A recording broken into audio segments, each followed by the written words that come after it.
seminggu ini gaduh nuh, kan jagat dunia maya nih. Betul. Apa yang sebenarnya terjadi? Banyak cerita yang menarik. Nah, gimana tuh Sen? Baca di majalah Tempo. Sebenarnya ada cukup perubahan yang terjadi ya, saat Jokowi masih menjabat sebagai presiden atau setelah Jokowi lengser. Pendengung yang di media sosial itu sekarang tidak terlalu kuat dibandingkan era Jokowi masih menjadi presiden. Tapi di balik itu yang paling seru.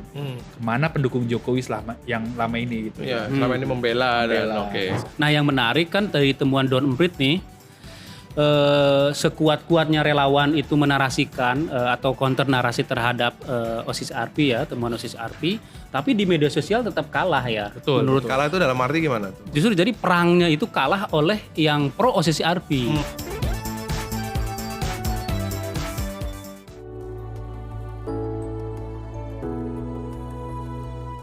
Susah banget nyari narasumber yang bersedia membela Jokowi.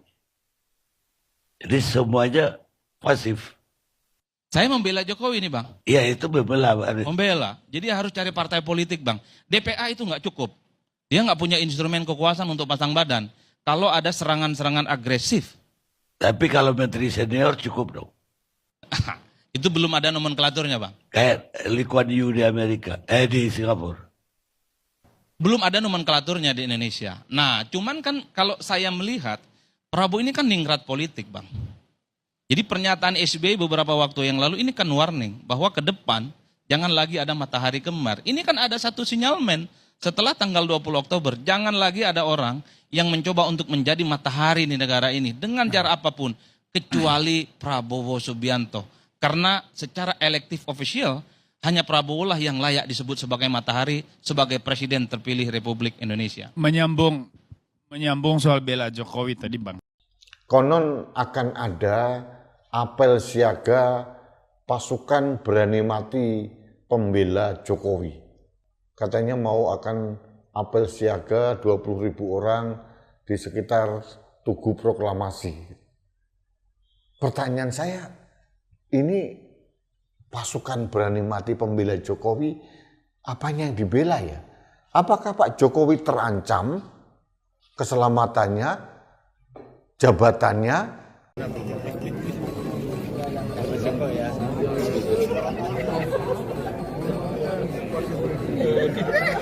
Bisa direkam ya?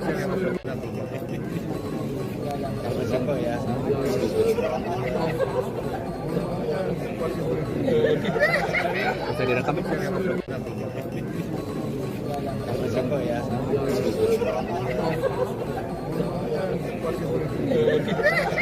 Bisa direkam ya? Semua partai politik ingin berkuasa, ingin jabatan. Apalagi orang seperti Puan Maharani yang sudah terbiasa menikmati jabatan. Baik jabatan sebagai menteri maupun jabatan sebagai ketua DPR. Rasanya tidak mungkin dia tidak menginginkan itu. Apalagi kalau PDIP dibiarkan menjadi oposisi, nggak mungkin.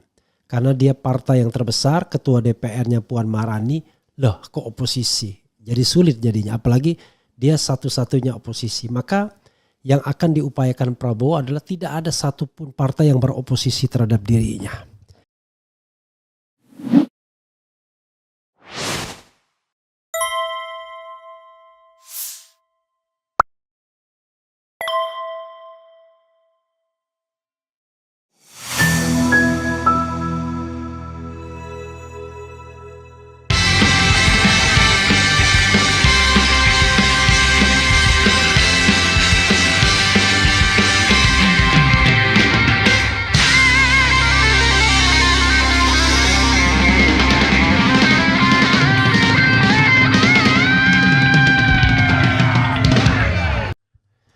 Assalamualaikum warahmatullahi wabarakatuh.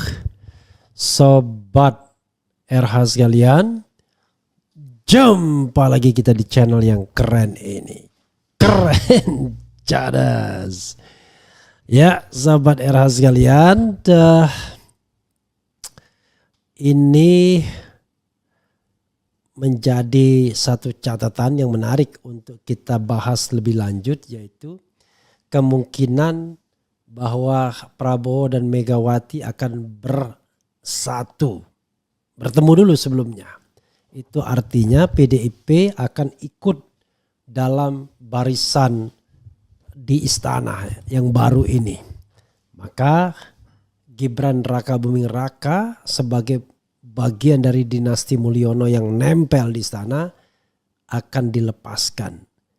Tentu dengan jalur yang konstitusional. Jalurnya sudah ada saya sebutkan. Tapi coba kita lihat dulu isu mengenai pertemuan Megawati dan Prabowo Subianto yang katanya mungkin dalam jangka waktu dekat sebelum 20 Oktober. Ya, ini kan soal siapa yang mau ketemu siapa dan ketemu siapa. Kalau kita lihat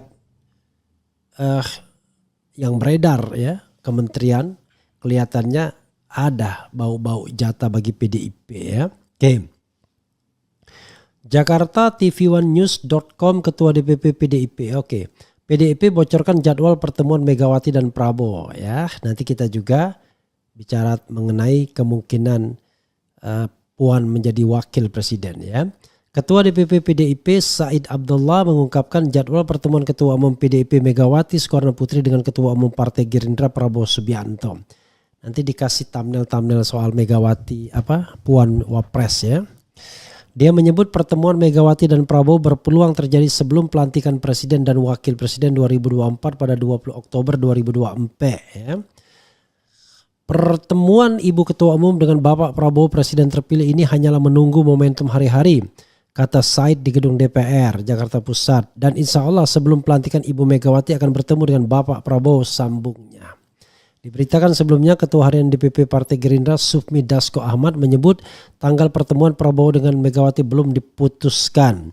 Meski demikian dia mengatakan bahwa pertemuan itu berpeluang dilaksanakan dalam waktu dekat. Kita belum pastikan jadwal pertemuan baik dengan siapapun yang tentunya nanti akan ada jadwal tersendiri ataupun kemudian akan diputuskan. Apakah kemudian dalam waktu dekat atau tidak dalam waktu dekat, ujar Dasko di gedung DPR. Dia menjelaskan Prabowo saat ini masih sibuk menyiapkan pemerintahannya termasuk terkait susunan kabinet 2024-2029. Nah, sementara Pak Prabowo saat ini masih konsentrasi untuk menggodok nomenklatur dan kemudian melakukan profiling orang per orang yang akan duduk di kabinet, jelas Dasko ya. Profiling, pastikan itu jangan koruptor yang direkrut kalau mau memberantas korupsi secara terang-terangan, secara baik, secara benar, secara berkomitmen ya. Tapi kalau cuma lip service ya sudahlah, terserahlah ya. Rakyat tidak akan percaya lagi kalau begitu nantinya dengan siapapun pemimpin yang dipilih ya. Oke, saudara sekalian, saya mengatakan siapa yang butuh ya untuk pertemuan ini. Saya mengatakan dua-duanya butuh. Tapi yang paling butuh tentu adalah Megawati. Ya, kenapa begitu? Begini, sederhananya adalah Megawati punya pengalaman menjadi oposisi. Benar, 10 tahun masa pemerintahan SBY karena hubungan pribadinya tidak terlalu baik. Oke? Tapi jangan lupa, ketika Taufik Kimas menjadi ketua MPR, justru SBY lah yang mendukungnya pada tahun 2009. Itu menunjukkan bahwa sesungguhnya ada upaya untuk mendekatkan PDIP dan Demokrat pada waktu itu. Terbukti Taufik Kimas menjadi ketua MPR yang didukung oleh SBY. Kalau tidak karena SBY mendukung, nggak mungkin menjadi ketua MPR. Itu hal yang yang perlu kita garis bawahi. Dan memang 2009 itu SBY begitu dominannya. Setelah menang untuk kedua kalinya dalam Pilpres, dan kita tahu kalau dia tidak ingin Taufik Kimas menjadi ketua MPR bisa saja itu dilakukan. Tapi dia menginginkan sepertinya Taufik Kimas menjadi ketua MPR. Maka jadilah Taufik Kimas sebagai ketua MPR. Itu yang harus kita catat. Nah, semua partai politik ingin berkuasa, ingin jabatan. Apalagi orang seperti Puan Maharani yang sudah terbiasa menikmati jabatan. Baik jabatan sebagai menteri maupun jabatan sebagai ketua DPR. Rasanya tidak mungkin dia tidak menginginkan itu. Apalagi kalau PDIP dibiarkan menjadi oposisi nggak mungkin. Karena dia partai yang terbesar, ketua DPR-nya Puan Maharani, loh kok oposisi? Jadi sulit jadinya, apalagi dia satu-satunya oposisi. Maka yang akan diupayakan Prabowo adalah tidak ada satupun partai yang beroposisi terhadap dirinya. Jadi kalau Mulyono nggak ada urusan. Pengaruh Mulyono terhadap Golkar itu juga akan dipotong. Menurut saya nanti pimpinan baru Golkar ini tidak akan loyal juga kepada Mulyono lagi dan lebih akan loyal kepada Prabowo. Kalau enggak digoyang-goyang kursinya ya. Jadi kalau kemarin Munas bisa aja ada Munaslup nanti. Jadi saudara sekalian, itu yang harus kita pahami ya. Jadi kalau saya mengatakan bahwa akan ada persatuan PDIP dan Gerindra, ya sangat mungkin. Persatuan antara Megawati dan Prabowo sangat mungkin. Karena tadi saya katakan tidak akan tahan menjadi oposisi selama 5 tahun. Sehingga dia akan mencari bargaining position. Nah, salah satu bargaining position yang mungkin adalah menjadikan Puan sebagai wakil Presiden Prabowo. Bila mana hal itu dimungkinkan. Apakah dimungkinkan? Oh mungkin. Menyingkirkan Gibran itu mudah sekali. Kalau semua partai politik dikuasai oleh Prabowo, lalu mereka mencari alasan untuk menghilangkan atau mengimpeach Gibran mudah sekali. Hari ini orang bilang Mas Gibran. Besok cuma Gibran doang. Hari ini bilang Mas Gibran ya kan. Besok cuma Gibran. Karena sudah tidak ingin mendukung lagi. Mudah. Kalau semua bisa dikendalikan Prabowo, tinggal keluarkan isu fufu-fafa, perbuatan tercela out. Ya, nggak usah susah-susah. Kalau memang korupsi pembuktiannya susah. Kalau tidak memenuhi syarat ijazah mudah sih pembuktiannya, tetapi lebih kontroversial. Nah, ini fufu-fafa yang jelas melakukan perbuatan tercela. Ya, tinggal diinvestigasi apakah betul akun fufu-fafa ini adalah milik Gibran Rakabuming. Walaupun kejadiannya 5-10 tahun yang lalu nggak ada masalah. Karena perbuatan tercela itu dilakukan kapanpun. Dan pengadilannya memang pengadilan DPR, tidak bisa pengadilan biasa karena ini tidak akan diatur dalam pengadilan biasa sebagai seorang wakil presiden. Jadi sobat era sekalian, feeling saya ya memang ada upaya untuk PDIP dan Prabowo bernegosiasi. Dan PDIP tidak akan ditinggalkan. Ya, tetap akan diajak dalam gerbong koalisi tersebut. Nah, kalau semuanya masuk kolam, maka biarlah kita yang menjadi oposisi. Jadi saya bilang begini, menjadi oposisi itu berat. Kamu nggak akan kuat partai-partai politik. Biarlah kami yang menjadi oposisi, ya. Nah, kalau Anies ada partai baru, ya mungkin dia bisa menjadi lokomotif oposisi di Indonesia. Tapi bergantung pada mentalitas Anies juga. Apakah Anies seorang fighter? Apakah orang yang tidak mau bertarung? Seperti dikatakan Egy Sujana bahwa Anies katanya tidak besar nyalinya, kecil nyalinya. Yang saya tidak percaya kalau tidak dibuktikan. Nah, inilah pembuktiannya. Misalnya setelah menundukkan atau ada settlement dengan PDIP, tiba-tiba Prabowo ngasih kesempatan Anies menjadi salah seorang menteri, maka Anies mau selesai karir politik dia, ya kan? Karena dengan Anies itu adalah soal kepercayaan. Kalau dia adalah seorang pemimpin yang genuine. Begitulah bunyinya sobat era sekalian. Tapi kalau dia masuk kolam juga selesai sudah. Maka di Indonesia 5 tahun ke depan tidak ada satupun yang beroposisi. Semuanya asik-asik saja. Korupsi beramai-ramai. Tidak ada yang ribut. Tapi tetap saja kebenaran akan mencari jalannya sendiri. Dan yang beroposisi akan tetap ada. Saya tetap akan memberikan suara kritis. Mungkin Rocky Gerung juga walaupun dekat dengan Prabowo. Mungkin juga kelompok-kelompok society lainnya. Mungkin juga petisi 100 dan lain sebagainya. Itu semua kelompok yang tentu tetap akan kritis pada pemerintahan Prabowo Subianto. Jadi Silakan partai-partai semuanya bergabung, rebutan kursi yang sudah dimekarkan, bukan hanya daerah yang dimekarkan, tapi kursi kabinet pun dimekarkan dari 34 ke 44 konon katanya. Silakan berebut itu, tetapi kami rakyat Indonesia yang kritis tetap akan berada di luar pemerintahan dan menjadi oposisi. Dan jumlahnya pasti jauh lebih banyak dibandingkan mereka yang terlibat dalam pemerintahan, kan begitu. One thing for sure, pasti begitu. Ya, Sobat Era sekalian, coba kita lihat komentar Sobat Era sekalian terkait dengan hal ini. Tetapi kita juga lihat yang kita polling tadi ya. Rano Karno, alasan Anies tidak dimajukan PDIP karena menolak jadi kader. Menurut Anda apakah Rano berbohong? 9.900 yang voting mengatakan berbohong 73%, tidak berbohong 27%. Sobat semuanya ya, kita bacakan komentar Sobat Era terkait dengan hal ini ya. Jadi menjadi oposisi itu berat, tidak semuanya sanggup, biar saya aja ya, dan yang lainnya. Anak Aba akan melantik Anies jadi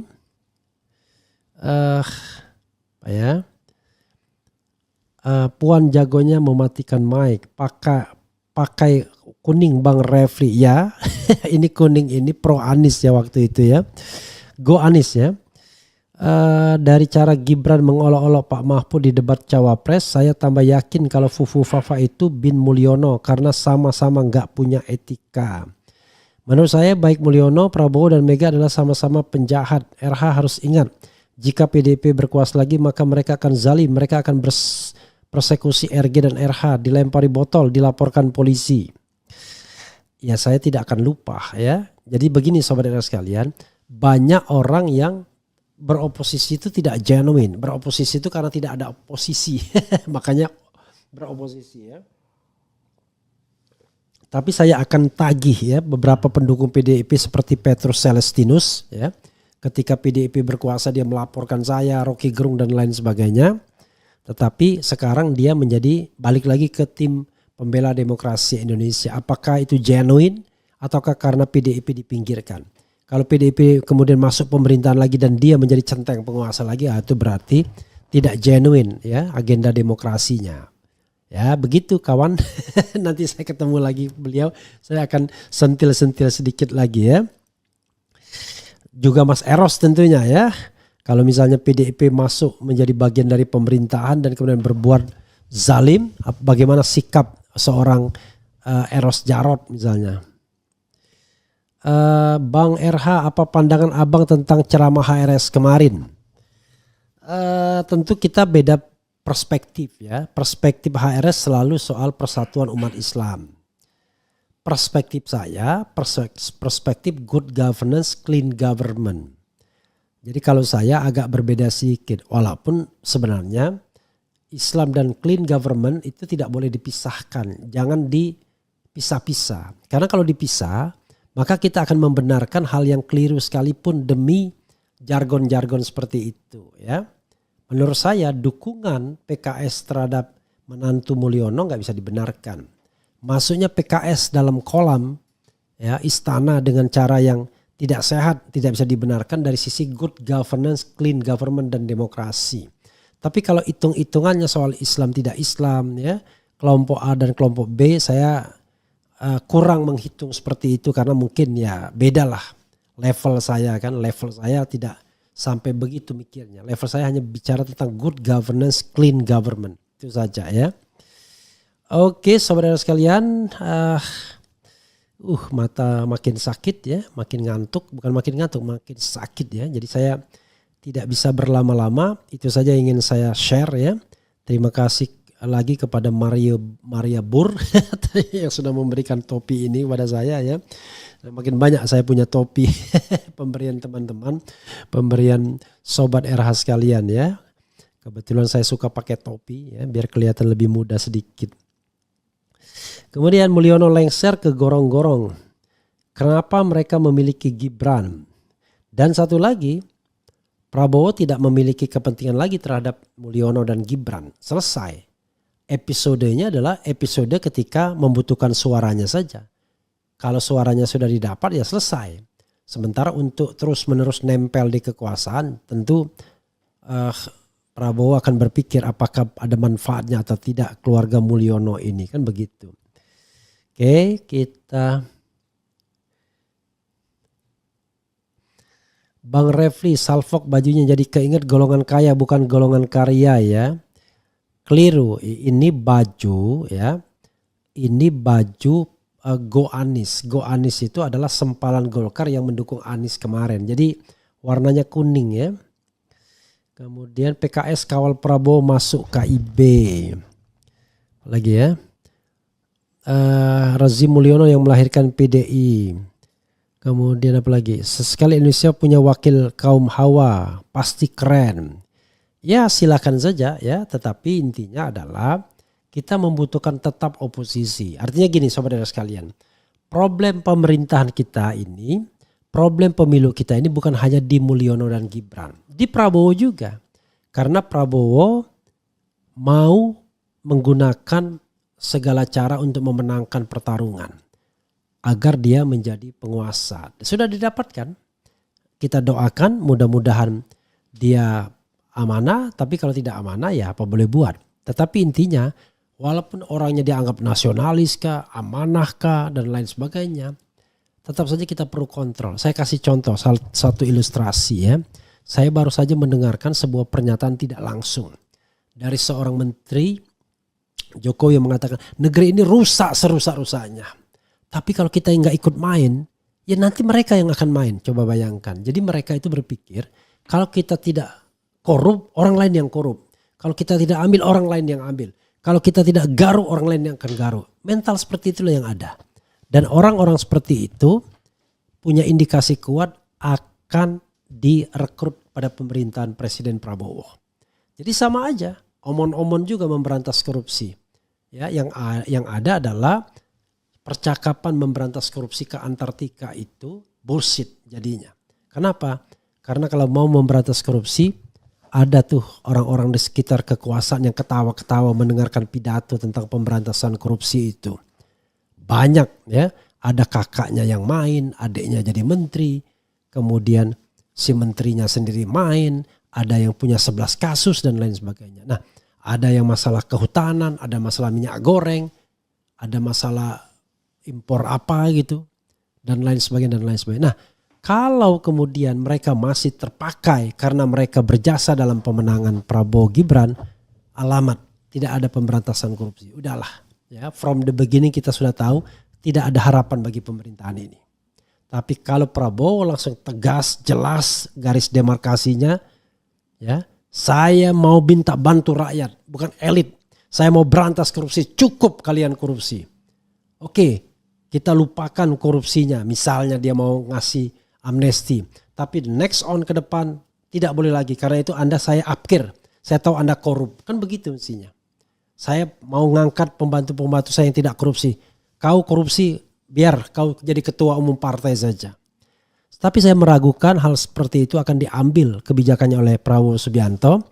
Karena di awal-awal dia mikir, bener gak rakyat mau dukung gua? Itu satu. Bener gak? Jangan-jangan pendukung gua ini elit semua. Orang yang mau mencari madu kekuasaan dan yang biasa korup. Yang biasa ngambil sesuatu dari negara tapi mengakunya nasionalis sejati. Itu saja saudara sekalian. Mudah-mudahan ini memberikan sebuah masukan, peringatan bagi siapapun yang berkuasa. Wassalamualaikum warahmatullahi wabarakatuh. Keren cadas.